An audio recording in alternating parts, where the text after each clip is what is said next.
네, 수요일에 마련하는 코너 유현준의 스페이스 오디세이 시간. 오늘은 현대 도시와 거리 이런 제목을 붙여봤고요. 우리가 좀 오래된 전통 도시들을 가보면 참 옆에 건물도 거리도 하나같이 아름다운데 왜 현대 도시들은 아름다운 도시 찾기가 그리 쉽지 않은가? 이 점을 좀 이야기 듣고자 합니다. 홍익대 건축도시대학 유현준 교수, 어서 오십시오. 네, 안녕하세요. 유 교수 보기에도 현대 도시가 덜 아름다워요? 네, 제가 보기에도 옛날에 만들어진 도시보다 특히 저는 세계 도시가 딱 양분되는 시점이 자동차가 발명된 이후에 만들어진 도시냐, 이전에 만들어진 도시냐가 크게 나누는 것 같습니다. 네. 그래서 이전에 만들어진 도시는 아무래도 좀 휴먼 스케일로 돼 있고 작고 걷기 좋고 이런 공간이었다면은 그 이후에 만들어진 도시는 아무래도 자동차 중심의 도시이기 때문에 좀 아름답지 않은 것 같고요. 그 외에도 여러 가지 문제들이 있는 것 같습니다. 방금 휴먼 스케일이라고 그러셨는데 그게 뭐예요?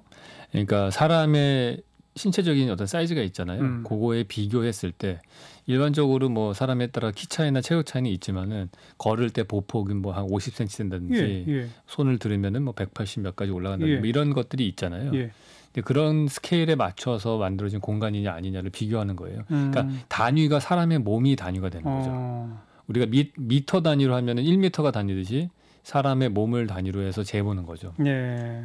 그러니까 자동차가 보편화되기 전 그런 도시들은 다 사람의 힘으로 사람의 손으로 만들었다? 그런 건가요? 네. 그러니까 사실은 우리가 기술이 발달하기 전에는 어떤 일이 있었냐면은 건축이나 도시를 결정하는 많은 요소들은 사실 그 당시 갖고 있었던 기술적 제약이라든지 아니면 우리가 물류가 발달하지 않았기 때문에 건축 재료 같은 것들도 근처에 있는 것들로만 지어야 했거든요. 그렇죠. 그런 제약들이 사실은 어떻게 보면은 다르게 얘기하면은 조금 통일성으로 결론이 났던 것 같고요. 그리고 토목 기술이 크게 발달하지 않았기 때문에 크게 자연의 지형들을 많이 바꾸지 않고서 건물을 짓다 보니까 형태들도 되게 다채롭고 다양하게 나오고. 좀 예를 들어 주시면 어떤 도시를 말하는 거죠? 그러니까? 그리스의 산토리니 같은데 그런 데 가면은 우리가 막 모양들이 각기 다르면서도 그러면서도 거의 하얀색 회벽칠한 그런 통일감이 있거든요. 그러면서 파란 지붕이 있고. 그러니까 구할 수 있는 건축 자재가 사실은 거기에 화산지대로 되어 있는 흙에서 만들어내는 걸로만 만들 수 있었고 거기에 무슨 크레인이 있었던 것도 아니다 보니까 그 섬의 지형에 맞게 그 모양이 각기 다르게 나올 수밖에 없었고. 섬의 지형이라서 어디는 절벽 위, 어디는 평야, 뭐 어디는 그 능선 쪽, 거기에 따라서 건물의 모양은 다르다는 거죠? 네, 모양은 다르게. 그러니까 제가 생각할 때는 좀 아름다운 도시가 되려면은 형태는 조금 복잡한데 재료는 통일되어 있을 때 그렇게 되는 것 같아요. 형태와 재료.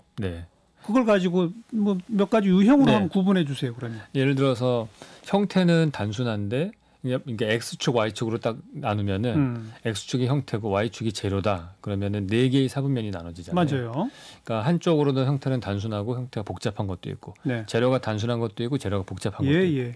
그러면은 예를 들어서 형태는 단순 둘 다 복잡한 것부터 해봅시다. 네, 둘 다 복잡한 그거는 예를 들어서 청담동에 뭐 플렉십 스토어들이 있는 막 블링블링한 건물들 많은데 그런 데들은 뭐 명품 거리 이런 데는 지금 정신이 좀 없죠. 모양도 각기 다르고 재료도 다르고 건물 모양도 다 다르고 재료도 다 다르고 그런 데는 좀 약간 통일감이 없고 왜냐하면 인간이 좀 정신사납죠. 인간이 아름답다고 느끼는 게 있는데요. 그게 프랙탈 지수라는 게 있어요. 1.3입니다. 아름답다고 느끼는 거. 우리가 숲을 보면은 되게 아름답다고 느껴요. 근데 숲은 보면은 형태는 되게 복잡해요. 나뭇가지들의 모양이 다 다르죠. 그냥 전체가 하나죠. 네. 근데 그게 색깔로 보면은 녹색과 뭐 브라운 색깔, 흑 색깔 이런 거 몇 가지밖에 안 되죠.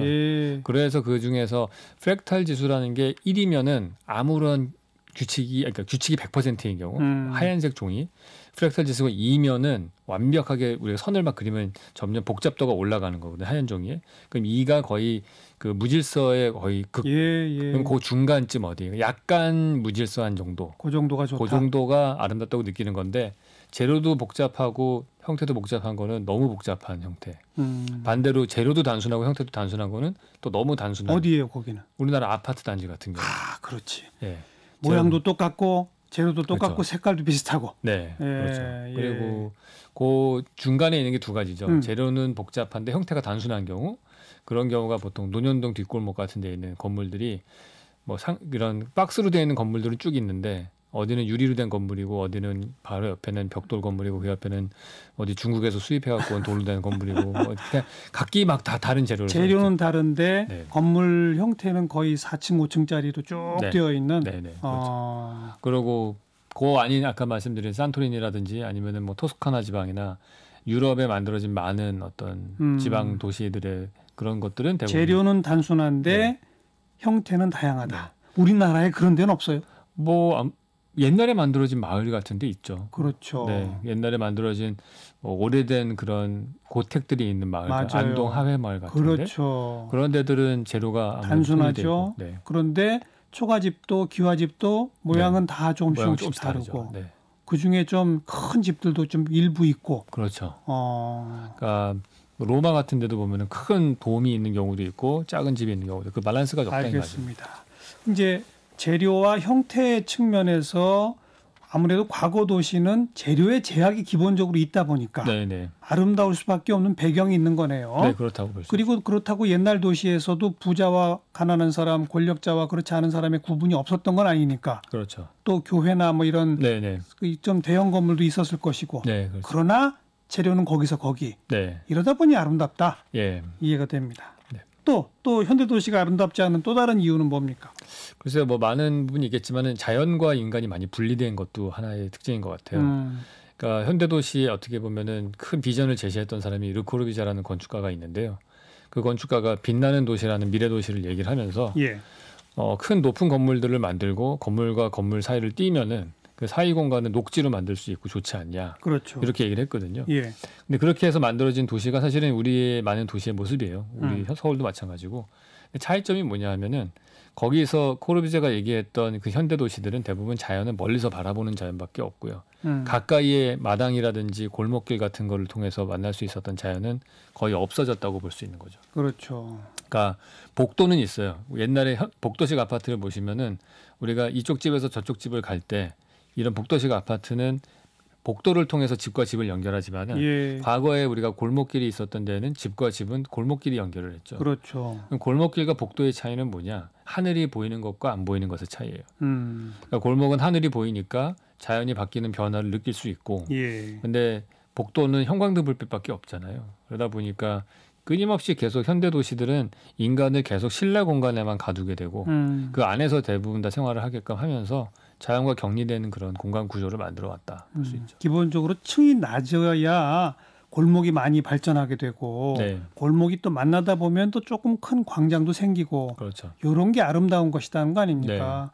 그런데 도시의 인구가 몰려들고 집적화되면서 고층화는 불가피한 거잖아요. 네, 그건 피하기가 어렵죠. 또 네. 그러다 보니 일부 도시는 네. 고층 건물들이 만들어낸 멋진 스카이라인으로 전 세계 또 칭송을 받기도 하잖아요. 네. 그건 어떻게 보세요? 그거는 뭐 나름대로는 우리가 이제 맨하탄하고 비교를 했을 네. 때 맨하탄 스카이라인은 되게 우리가 보통 아름답다고 얘기를 합니다. 예. 스카이라인이라고 하는 거가 사실은 되게 재미난 거예요. 그게 인간의 노력과 어떻게 하면 자연이 줄다리기 하는 모습이다. 저는 그렇게 생각을 하거든요. 그러니까 맨하탄이 독특했던 거는 그 이전에는 없었던 또 하나 제가 아까 자동차 이전과 이후로 도시가 나눠진다고 말씀드렸는데 예. 또 하나 기준점을 말씀을 드리면 엘리베이터가 발명된 이후에 만들어진 도시와 이전에 만들어진 도시가 달라요.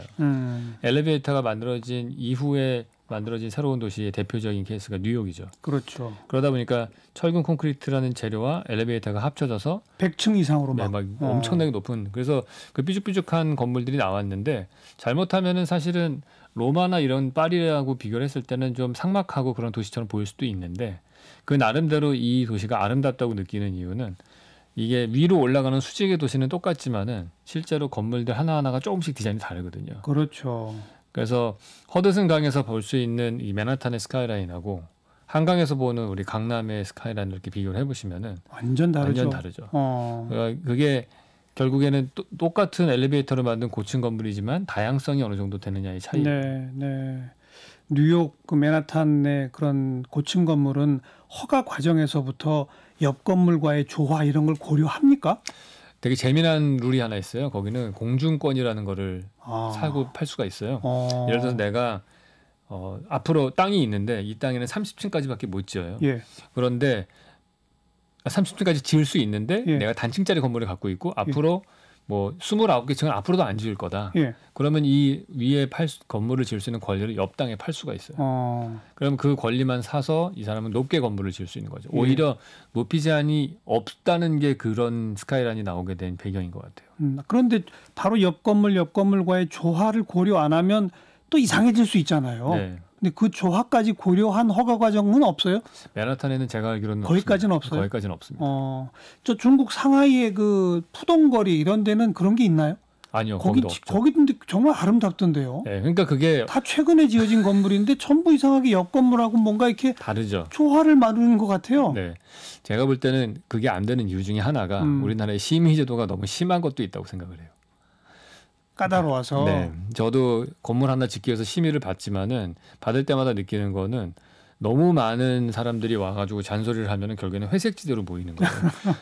이게 네모나게 설계하는 사람이 있고 세모나게 설계하는 사람이 있을 거 아니에요. 그렇죠. 근데 그걸 좀 놔둬야 되는데 그거를 세모나게 설계해서 가져가면 네모난 사람이 뭐라 그러고 네모나게 설계해서 가면 세모난 사람이 뭐라 그러고 그럼 결국에는 새로운 걸 가져가면은 공무원들이 최근에 제 케이스를 말씀드리면 그런 것들이 많아요. 그러면 다 퇴짜 맞는다는 거죠. 네. 그러면 자꾸 이렇게 모난 돌이 살아남지 못하고 자꾸 정을 맞아서 전부 뭉툭해지더라. 네, 그렇죠.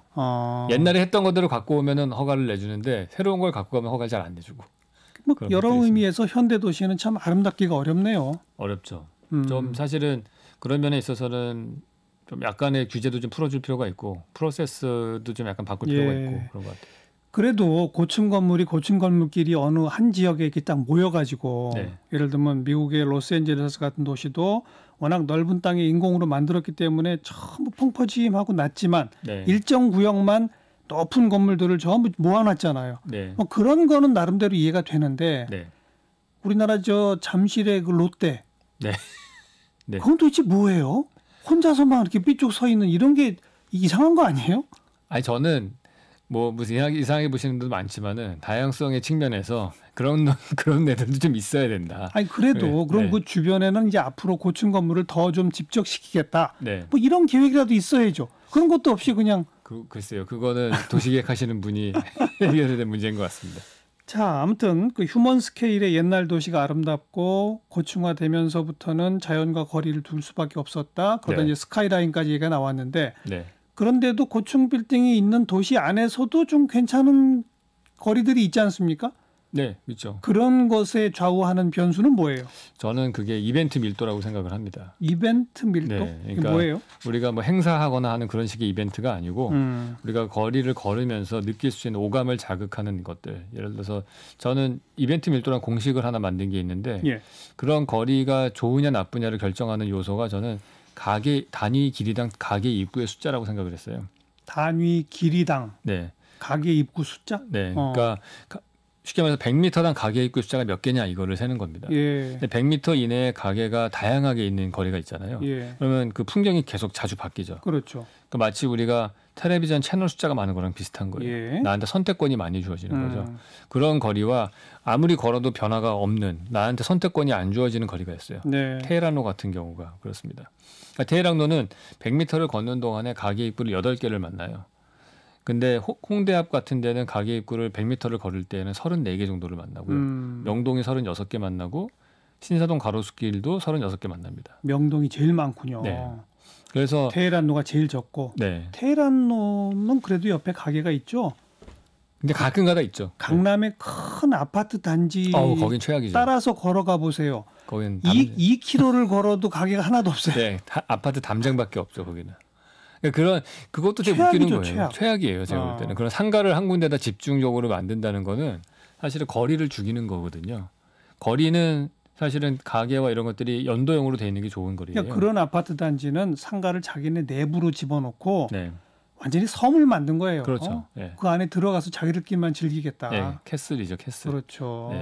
그런 것들이 사실은 거리를 위해서는 좀 근데 과거에 만들어진 아파트는 그렇지 않았거든요. 맞아요. 구반포라든지 동부이촌동에 있는 아파트 단지들은 그런 연도형 가로가 있어요. 아파트 1층을 거의 상가로 바깥 거리를 향해서 이렇게 해놓은 데도 많잖아요. 그게 사실은 여러 사람들이 걸으면서 공동체의 중심 어떤 스트리트가 되는 거거든요. 예. 또 하나 좋은 거는 그럴 때 그 거리를 걸으면서 옆 동네까지 가게 되는 일이 생기는 거죠. 그렇죠. 그래야지 다른 지역에 사는 사람들끼리 소통이 되고 같은 공동체가 되는 거죠. 네.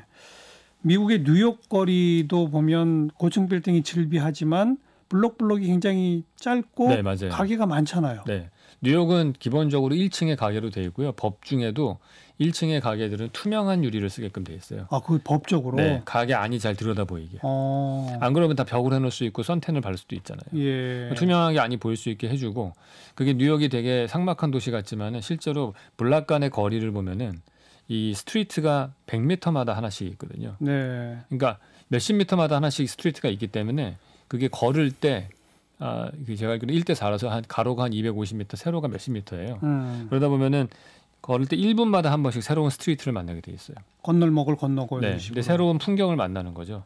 그러니까 우리 강남은 보통 800m마다 하나씩 사거리가 있거든요. 그렇기 때문에 그 풍경의 변화가 별로 없게 되고 걸어갈 때 12분마다 한 번씩. 그러다 보니 강남은 걷는 사람이 없죠. 네, 다 차 타고 다니는 거고 그렇죠. 네. 뉴욕은 누구나 걸으려고 하는 거고 네. 또 누구나 걷는 그런 도시는 아까 말씀하신 이벤트 밀도가 높은 거고 네. 그런 데가 힙한 거리가 되는 거고 그렇죠. 그리고 소셜 믹스도 일어나는 데죠. 그렇죠. 네. 우리가 이제 앞으로 고층 빌딩 짓지 맙시다는 안 되니까 네. 그럼 결국은 바로 그런 얼마나 사람들이 걷고 싶은 거리를 만드느냐 여기가 네. 관건이겠군요. 그리고 1층 부분에 얼마나 많은 사람들이 공짜로 머무를 수 있는 공간이 있게 할 것이냐 그런 것들이 되게 중요한 이슈죠. 건물 지으시는 분들 좀 참고하시기 바랍니다. 스페이스 오디세이 홍익대 유현준 교수 고맙습니다. 네, 감사합니다.